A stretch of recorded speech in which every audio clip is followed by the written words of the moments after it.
Good morning, people. Down here on the river by the airport, getting this old aluminum power boat back together. Kind of a nice old build, but it's got some problems. The steering is all rotten behind those big Volvo engines down there. That's going to be a thing. Waiting for the kid to show up with some antifreeze so I can get the job done. Not super in the mood to do any of this on a cold, feeling like wintry day. So I thought I'd chat at you a little bit. Specifically about our conversation about traditional magical practice as simply, candidly, and authentically as we can, and why that can be very effective as a healing modality or even a kind of therapy. All right? It was funny because somebody locally here that I know that watches some of these videos made the quip the other day. It's like, well, Quaz, I wouldn't have really taken you for the kind of guy that would be into magic. And let me say that, first of all, I didn't make the claim that I necessarily was, and I'm certainly not making the claim that I've got any kind of special powers or anything of that nature. It's simply a tradition that I've been exposed to more than many and researched over the years for various reasons. And have come to a kind of an interesting understanding of magic as a thought model, and have come to believe that it's useful for many of us in the modern world trying to navigate what it's like to be a conscious, experiential being in the modern era, right? Many of us suffer from a lack of connection, and opening your mind to seeing the world in this manner can be very helpful to reestablishing that. So I'm not making any claims, but I should say that it is interesting that there would be people out there who would make the case that they know what magicians should look like. I wonder where that idea may have come from. Certainly not the literature.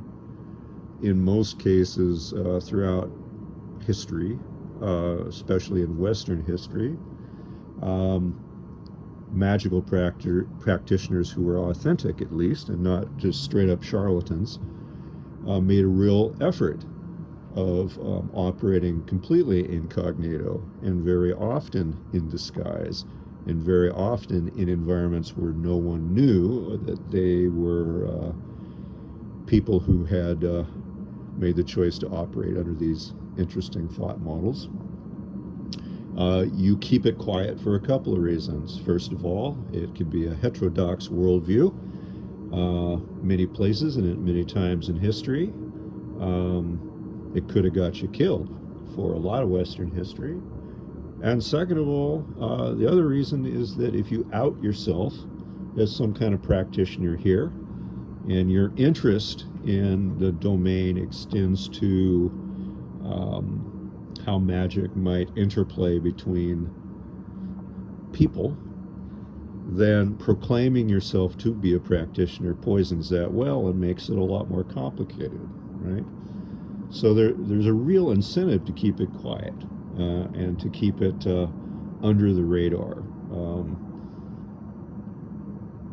When you understand, too, that the motivations of an authentic practitioner are simply to build relationship with the underlying substrate and to advance life as constructively and consciously as one is able, then what's the point of flaunting it anyway? Those are the kinds of things that you see people do who are interested in these things for power or gain or wealth or other narcissistic pursuits that are actually contrary to what magical practice actually teaches you to do. And as such, those are almost always fraudulent. So that's interesting. So no pre-existing expectations of where this is going to lead. If you have those, it's very likely to make any progress difficult. Okay. But I would say that my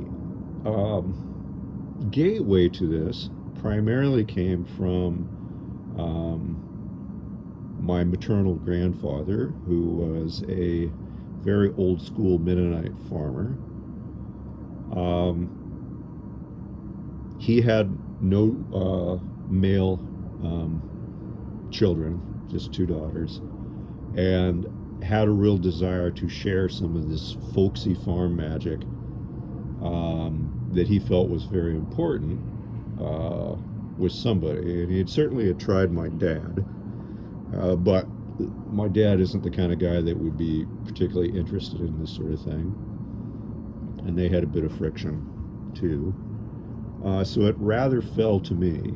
And as a little kid, it certainly wasn't lost on anybody that I was fascinated with the well there on the farm. Very interesting situation in central Washington, in an area that is known for wells that are very, very deep. On their particular farm, the well was not. It was about 40 feet deep, and it was in a aquifer. And as a little kid, I would sneak over there every time I could to sit by the well where I could hear the casing, because you could hear the creek water running under the ground below it. I just found that incredibly interesting. Got in trouble before being over there a lot, let's just say. It was down the road that he wanted to share with me the traditional techniques of water witching, which he had used to dig that well, okay? Which is something that I'll probably share with some of you in some of these live streams. However, I would say that a little pre-discussion there is important, because there are many people out there who claim to have some kind of proficiency in this material. And it is the kind of thing that you can self-teach yourself, and none of it is that complicated or whatever. And there is a real phenomenon there for whatever it is that you will discover if you start to dabble with either rods or pendulums or any of the rest of it, okay? None of that's that big a deal. That's pretty mundane. But within the tradition that I was lucky to be privy to, there was that, and not only that, but a formal test, something that I've not been able to find any reference to in any of the literature out there. But the formal test was very important, and very much a part of learning the entire process. And without the formal test,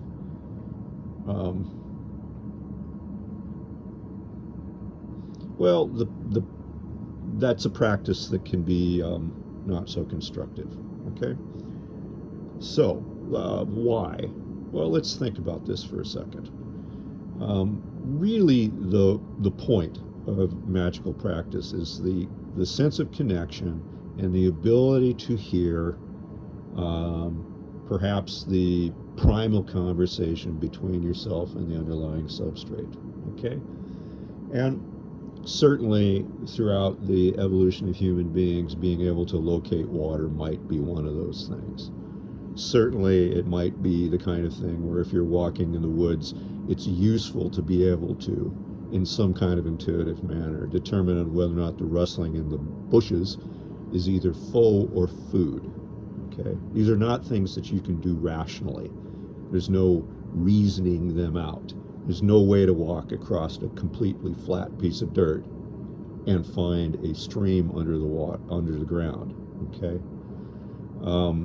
Another area where that's really important to me, and I've discovered to be relevant, is in the realm of navigation, again, where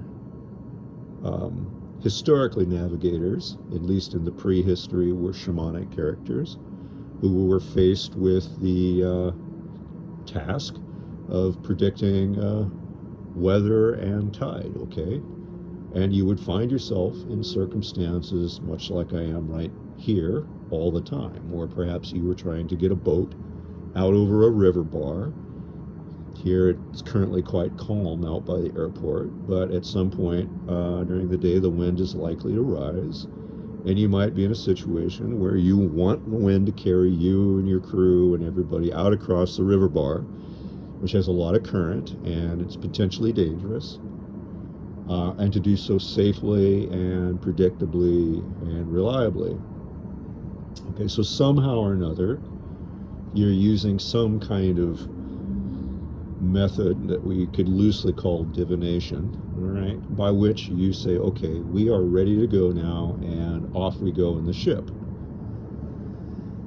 All right, so the formal test. Well, the formal test applies in navigation or in digging wells or any of the rest of it, or for that matter, being a hunter and determining whether it's food or foe that's rustling in the brush. See, it's a very high stakes game, okay?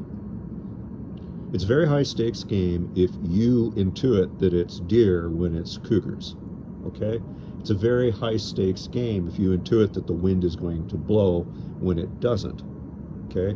It's a very high stakes game to be, say, a young couple trying to immigrate from somewhere to a homestead in central Washington state, and to be in a situation where you need to get a well dug by hand to make sure that the family survives before the winter sets in, and that you're going to hand dig a hole in the ground 40 feet deep by your own labor, not something that you can afford to do more than once, right? The traditional test that you find in all of these realms is the same, okay? And it is to be very sure you don't get false positives, okay? So without telling you what the test is, I can tell you what it does. You are so far better off as a magical practitioner to get no result than a false result. Think about that. You are way better off to be wrong. Well, you're better off to get no result than to be wrong, is what I'm trying to say. You're far better off to be running from deer in the woods, mistakenly thinking that they might be cougars, than you are to go in after the deer and find cougars. You are so far better off to find no water than to think you have and to dig a well. You are so far better off to stay in port than think the wind is going to carry you across the bar. These false positives can be lethal.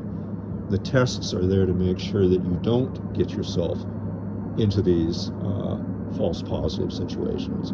Now, interestingly, through my life, I've encountered people that have claimed to be interested in this kind of stuff. You know, very often, you know, the crystals and fairies crowd. And I've made the mistake a few times of discussing this kind of material with them, and they were very quick and eager to show me how clairvoyant they were a lot of times. And I've gone through it, and I have given them the traditional test very typically, which they were often very eager to take on and very quick to show how incredibly adept they were. And in fact, you know what? Most all of them failed, okay? And that shouldn't surprise us, because they are more interested in demonstrating their ability than getting a correct result. In fact, they are more interested in getting a result than a correct result, because they are coming at it from the point of view of a dilettante, and they have no skin in the game. They want the power and the status that comes from being able to claim that you're some kind of practitioner, but they don't actually care if the practice is real. This is not where we're going. This is something that's really important. And for those of you that might want to take on looking at that navigational material that I've put there for you as navigation and shamanic practice, please keep in mind that it's really essential that you are far better off to get no result than a false result always in this game. This isn't silliness. Okay, these are things that you can learn to use